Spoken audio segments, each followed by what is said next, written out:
Hello and welcome to my YouTube channel, Corrine Crafts. I hope you are all well, and I just wanted to come on and remind you all about my monthly Makers Challenge. It's all about creating a project with a specific colour combination. So if you remember, I showed you this month's combination. It was the pinks going into the greys. Isn't it absolutely gorgeous?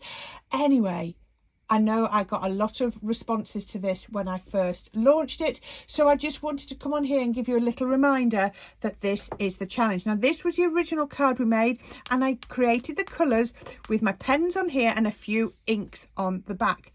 Well, today I've had another go. I've created something quite simple, could be a notelet, could be, you know, a strip on another project, but I wanted to show you I've had a go at creating something else using the same colour palette. Really simple, really quick little fun make. I hope you like that.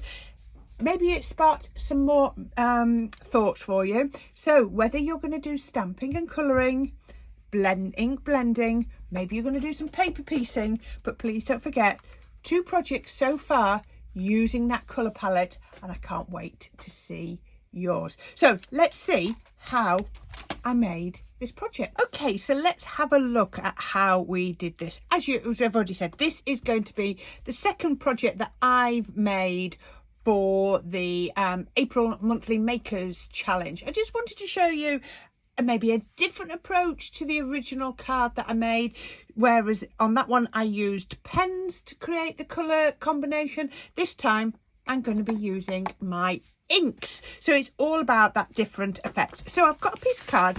It's 4 by 5 3/4. I thought I was going to go 4 by 6, but it cut a bit short. So I'm going to put a piece of tape on. I'm just using my glass mat to put my tape 3/4 of an inch from the edge, and I'm just pressing it down on that side. I'm not pressing too hard. And then I'm going to go up 2 inches and put that on there. Again, just using my glass mat to make sure everything's nice and straight. So that's 2 inches from there.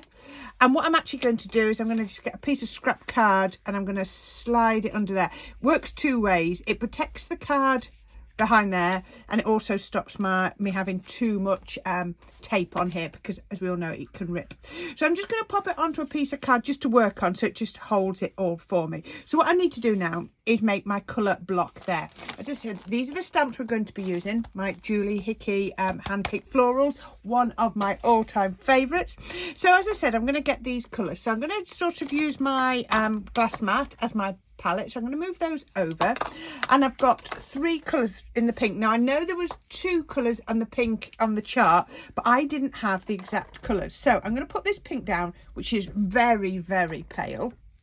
Then I'm going to pop my fuchsia down, which is quite poppy pink, and then I'm going to put my plum jam down, which is more of a burgundy pink, and we're going to work from there. So I've got my ink blender, I've got a cloth ready, and I'm going to start at the bottom. So I'm going to take a bit of the plum jam and I'm just going to blend that on to here. Again, as you know, I sort of colour block the area to begin with. So I want to come up here with the plum jam. So that was like my darkest colour. The whole point of the monthly challenge is it's not that the colours have to match exactly. It's about having a theme. I'm now taking my palest colour. I did just wipe my blender brush, and I'm going to come up. I'm going to take it to about the halfway mark with that really pale pink. Now, pink tulip is very pale, so sometimes I do find I need to go straight into the ink pad. Just there. I'm going to come back in at the bottom with my plum jam, and then I'm just going to pick the cerise pink, which was fuchsia, and go across the middle. But I'm going to blend that one out. I'm going to blend that into the plum jam and blend it into the pink tulip. So you can see I'm almost creating my own colour, which is a bit more on line with the colour chart. As I said, the colour chart was just there as an example. Keep cleaning my brush, and then I'm just going to come back in with the pink tulip and add in a bit more on there. So again, look at that. You can hardly see that colour blend. It looks amazing, doesn't it? So once I'm happy with that, I'm going to move those out of the way. I don't think I'm going to need the dark pink anymore, so I'm going to get rid of that. If I need a bit of pink, it's probably going to be the pink tulip.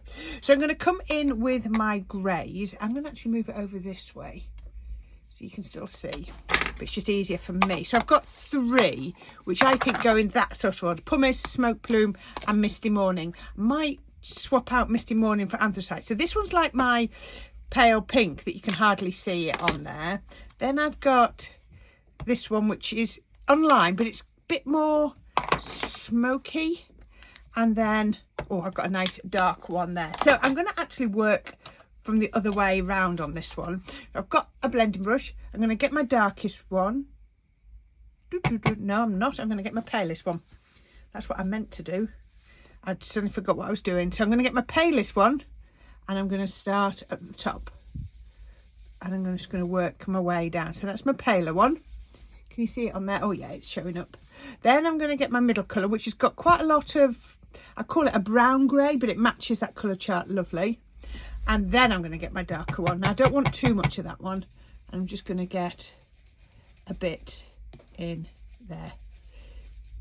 Again, it's all about the feel rather than that. My pale one, yeah. And then, you know, the actual full concept. So I'm just going to come back in with the pale grey, and it's really challenging to go with the pinks and the greys, and I love this. I love what this is doing. So thank you to anybody who's already entered. I'm just wiping my brush clean a little bit, who's already put something in for the monthly challenge for April. Now I can put my hand on there because that's waste, and I'm just going to blend over that bit of grey. It's actually making that a lovely grey, but it's also picking up the pink tone, so it's never going to blend perfectly because they're 2 different colours, but it just makes that a bit more subtle, doesn't it? Okay, I'm quite happy with that, so let's get rid of that. That's all I need to do. Now on one I did do a little bit of spritzing, but I decided that for the final one I wasn't going to. This is why we test them, and this is why I always do some test ones before I start recording, because it's good to have experimented. Right, so I'm going to pop my magnet down, and then I'm going to come in with my stamps. So I've got a couple of masks I've made. I've lost one. There we go. And I'm going to use this one here. So I'm going to pop this, and I'm going to just pop it just here. I'm leaving myself a bit of a gap. That's done on purpose. Now it will sort of be quite slippy on the masking tape, so you do need to be quite careful. So I've got my VersaFine ink pad, and I'm going to just put that on there. I haven't got to go right to the edge there because I know that's not going to work, not going to cover. I'm going to get my pressure tool, give it a little bit of a blast up. Now, because I've got that step with the masking tape, just need to do a little bit more. So clearly what I need to do is a little bit more on there. Last little bit. I think it'll have to do like that. I don't think it's going to lift any better, but it's just because I've got masking tape on, but we'll be fine. So the next one I want to do is I'm going to come up at the top, and I'm going to come off the top and off the side. Again, leaving myself a little bit of a gap on there. Let's see how this one stamps up. Right, that side. There we go. Oh, I'm just going to move that. Sometimes I find having the magnet in the way doesn't help. Oops. Let's go in with another inky up. I love Julie's stamps. You can feel the quality of Julie's stamps when you get these. Let's just do a little bit more so it goes up against that. That's not bad. Not bad at all. Right, so my final one I'm going to do, I'm going to put it in the middle, and I'm going to pop it straight in the middle, and I make sure I rotate the stamp a little bit. So I'm going to pop that so it goes straight across the 2 sides, and I bet you this one will stamp beautifully because it's going to straddle that masking tape. you really need the finest, thinnest masking tape you can get your hands on. And what you have to remember is every time I'm doing this, I'm pressing down on that masking tape. You see, look at that, perfect, because it straddled the two. I'm pressing down on it, which I'd rather not do, but there's no alternative to that. So yeah, I'm just loving this, just to give you another feel of what you could be doing. Right, so once we've got to there, what I'm going to do, take that stamp off here, bring my other stamps back in. I'm going to actually grab this little starburst, and I'm going to put a little starburst down here, coming off the edge. I love that little starburst. A little bit of ink. Isn't that pretty? The way it just gradiates up, and I just love how the colour changes behind that flower as well. Really, really effective.